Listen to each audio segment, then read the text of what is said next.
The rail seam hits and you're awake. Not gently, a jolt up through cold steel, into your spine, into your teeth. You open your eyes to black grit and a strip of gray sky sliding past too fast.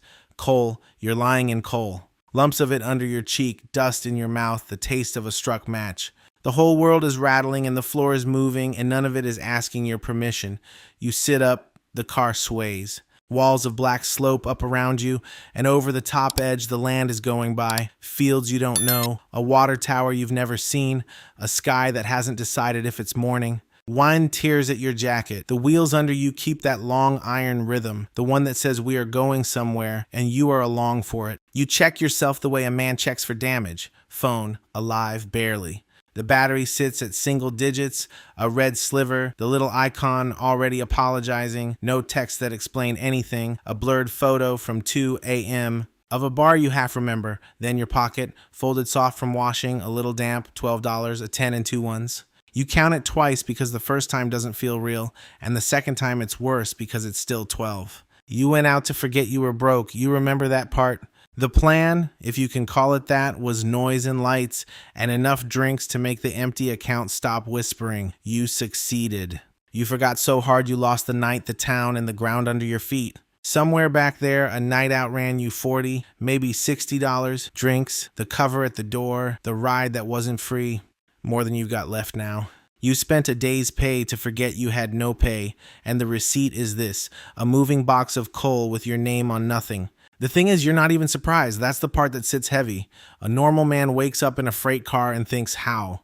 You're lying there thinking, of course, because when has it ever been different? You didn't pick the town you grew up in. Didn't pick the school, the jobs that came and went like weather, the rooms you rented because they were what was left. Didn't pick the last guy who paid you late or the one before who didn't pay you at all. Every door you ever walked through, somebody else built the hallway. You just got carried down it. You didn't pick this car. You never picked any of them. The train slows for a bend and the coal shifts under you, and for 1 second the whole arrangement is honest. You are freight. You are a thing being moved. The dust on your hands, the coal biting through your jacket, $12 and a dying phone, and a track that ends somewhere a stranger decided, not you. The car drags down to a crawl past a grain elevator, a gravel lot, the back of a town just starting to wake, close enough to jump, far enough to hurt. And it lands on you, clear and cold as the steel. The second you climb down, you have to choose where your feet go, left or right, towards something or away. No one is going to point.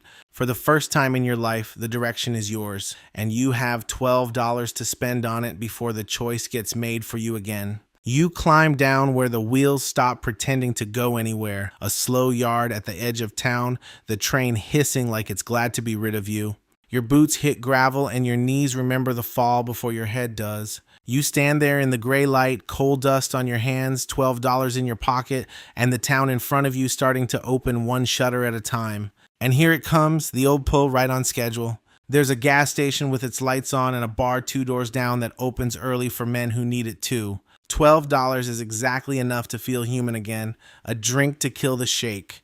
A cheap something to take the edge off the morning, off the coal, off the whole arrangement. You know the math of it by heart because it's the only math you've ever run. Spend the 12, buy an hour where none of this is happening. You've done it 100 times. The 12 disappears and the morning stays and you're back where you started, minus 12. Your phone buzzes. Red battery, 1 bar of life left in it. It's Dovey. Of course it's Dovey, your friend from last night. The guy who was 3 drinks ahead of you when the lights got loud. Bro, where'd you go? Tonight's gonna be bigger. You in? Another night. Another $40 to forget. He's already chasing the next one before he's paid for the last, and reading it you can see him perfectly. Same start as you, same empty pocket, planning his next disappearance. You put the phone in your jacket without answering. The battery thanks you by not dying. You don't go to the bar. You don't text back. Instead, you do something so small it barely counts as a decision, except it's the first real one you've ever made. There's a hand-lettered sign in the gas station window, day labor, show up 7 a.m., lot behind the feed store, and a man in a vest loading bags onto a truck who looks up when you ask and says, be there, bring boots, they'll take who shows. The feed store is across town. You're filthy, you're shaking, and you have not eaten since a time you can't locate, so you spend the 12, but you spend it forward, $2 on the bus that gets you across town in time, $1 to charge the phone at the counter so it doesn't die before the shift starts. A cheap egg sandwich and a coffee that costs the rest, fuel, so your hands work when the man counts heads at 7. $12, gone. But not gone the old way. Because here's what you do on the bus. Watching the town slide by the right way this time, you run the number. Day labor around here pays maybe 18 an hour. You've heard 11 on the bad end and 25 on the good, but 18 is the honest middle. An 8-hour day is 18 times 8. You do it slow, the way you do it if you didn't trust yourself. 18, then 36, then doubling up. 8 hours lands you at $144 before anybody takes their cut. $144, you sit with that. The 12 in your pocket this morning, if you'd poured it down your throat, would be $12 of nothing by noon. The same 12 aimed at a bus seat and a sandwich comes back this afternoon with 132 friends. You've never had a dollar do that, not once. Every dollar you've ever held was a rescue, spent to survive the day or escape it, and then it was gone and the next one had the same job. Money came in to die. That was its whole purpose. You spent to forget you had no money, which is the most expensive habit a broke man can keep, because it costs the money and the forgetting never holds. But a dollar with a direction isn't being spent, it's being sent. You sent $12 to go fetch 144, and the strange, unfamiliar thing sitting in your chest is that they're going to come back. The bus pulls up 2 blocks from the feed store with 20 minutes to spare. Your phone is at a real number now.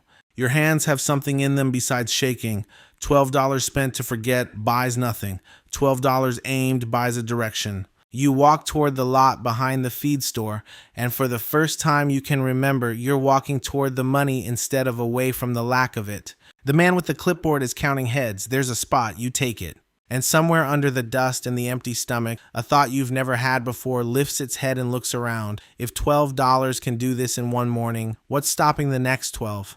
The day takes everything you have. You haul, you stack, you carry until your forearms quit asking nicely. Bags of feed, then pallets, then a truck that needs unloading before the rain the foreman keeps glancing at. 8 hours. At the end, a man you've barely spoken to counts bills into your palm, and there it is, real and folded, $144 before the day took its bite, a little less after. You hold it the way you held the 12 this morning, except this time the count gets better the second time, not worse. And the old loop leans in close, warm and familiar, and says, good. Do that again tomorrow. That's the whole planet offers. Show up, haul, get paid, show up, haul, get paid. It sounds like safety. You almost let it sound like safety. Then, sitting on an overturned crate with your back against the feed store wall, too tired to move, you run the other number.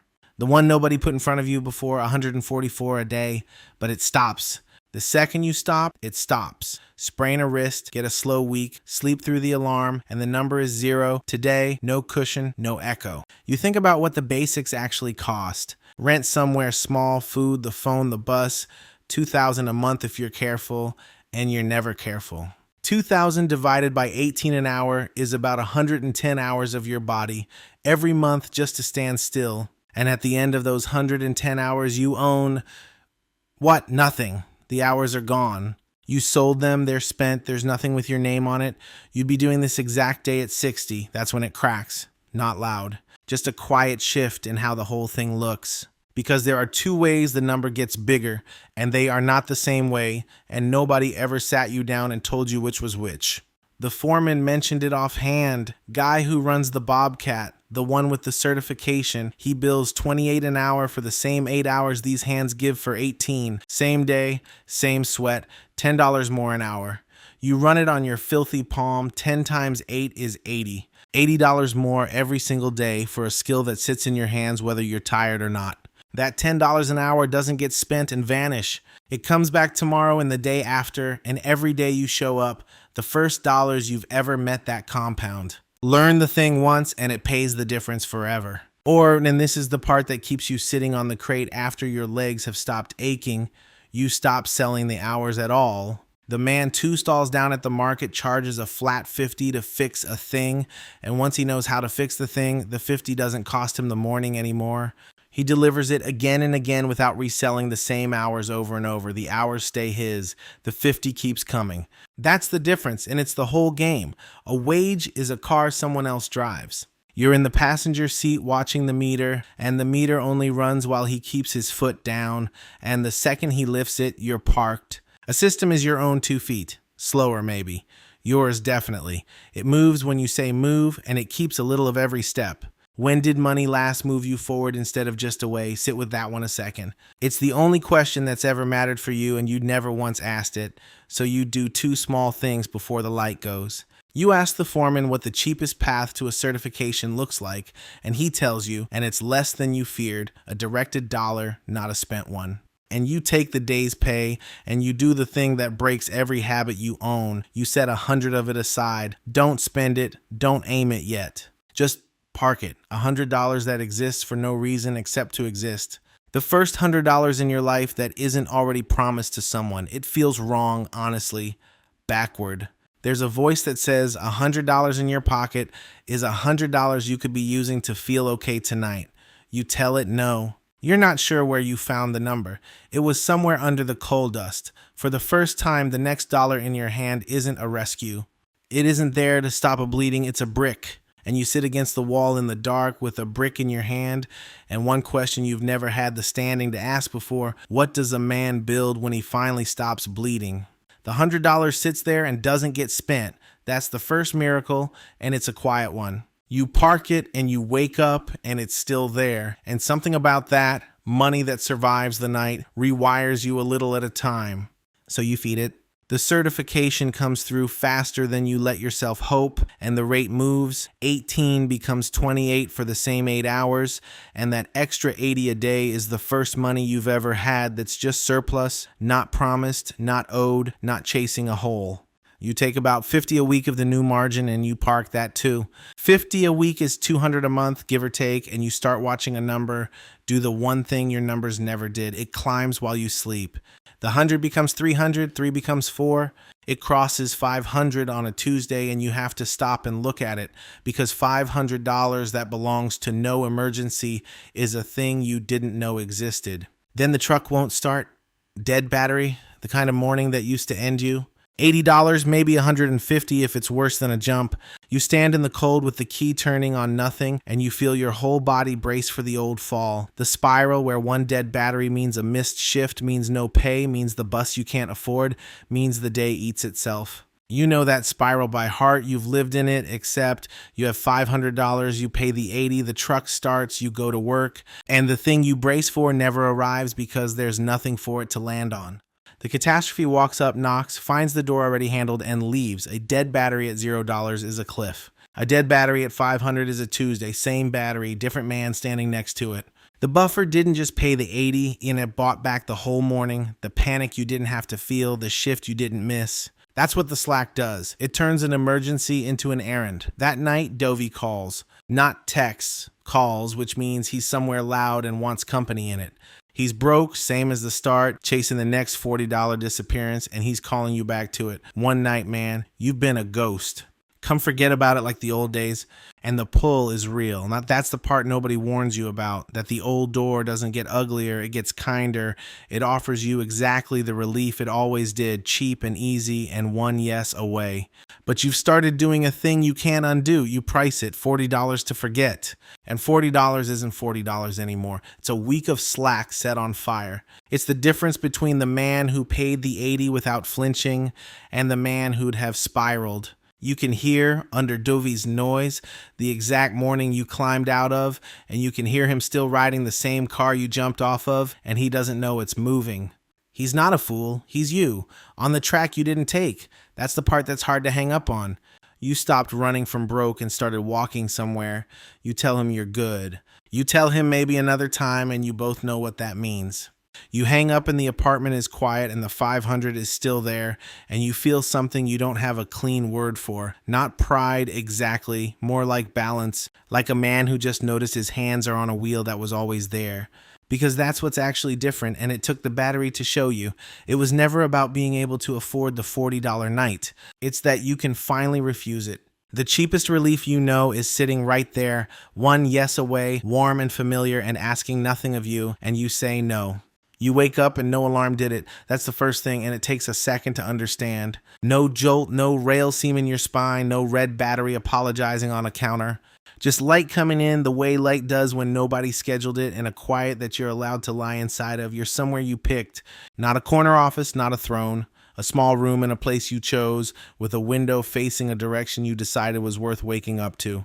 The choosing is the whole thing. You'd forgotten that mornings could belong to you. Somewhere on your phone, the small recurring thing is humming. The flat 50 service you set up stalls ago, the one that doesn't cost you the morning anymore, it ran overnight, did its small, honest work, and paid a bill while you were asleep. You didn't lift a finger. The money moved without your hands on it, in the direction you aimed it, the way the train moved that first morning, except now you're the one who set the track. A few hundred a month, nothing that buys a yacht. Enough that a bill got paid by a version of your effort you already spent once and never have to spend again. That's the line the Bobcat man and the market stall guy were trying to show you, and you finally live on the right side of it.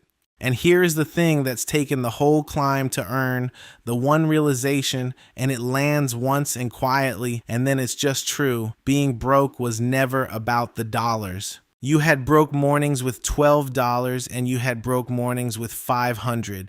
And the difference between them wasn't the number in your pocket. It was whether your hands were on the wheel. Broke is being carried. Rich, the only kind that ever mattered, is driving. The dollars were never the point. The dollars were the freight. You were supposed to be the driver the whole time, and nobody told you because the people who carry you don't advertise the wheel. You think about Dovey for a second because you can't not. Same start, same empty pocket, same first night out. He's still on the train, still chasing the next $40 disappearance, still certain the car he's in is just how things are.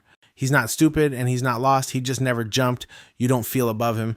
You feel the cold draft of the door you almost didn't walk through, and you're quiet about it, the way a man is quiet about a near miss. Then you do the smallest thing in the world. You pick up your phone to charge it, and you plug it in without watching the percent. You don't stare at the red sliver praying it lasts the morning. You don't ration it. You set it down and walk away and let it fill up on its own time, because there's no shift you'll miss if it dies, no choice that hinges on one bar of life. A year ago, that single number ran your whole day. Now it's just a phone charging in a room you chose on a morning nobody assigned you. That's the inverse of the coal car, exact and complete.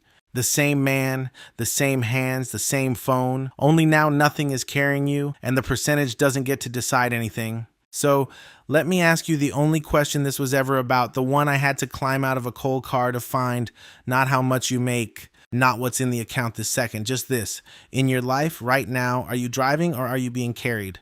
Be honest the way you can only be honest with yourself at this hour. Because the first dollar you aim instead of spend is the morning it starts to change, and most people never aim a single one.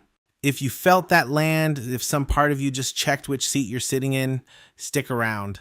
I tell one of these every week, real numbers, no fairy tales, just the slow, honest climb from freight to driver. Subscribe and ride the next one out with me. You don't pick most of the cars, but you can pick the first direction. That part was always yours.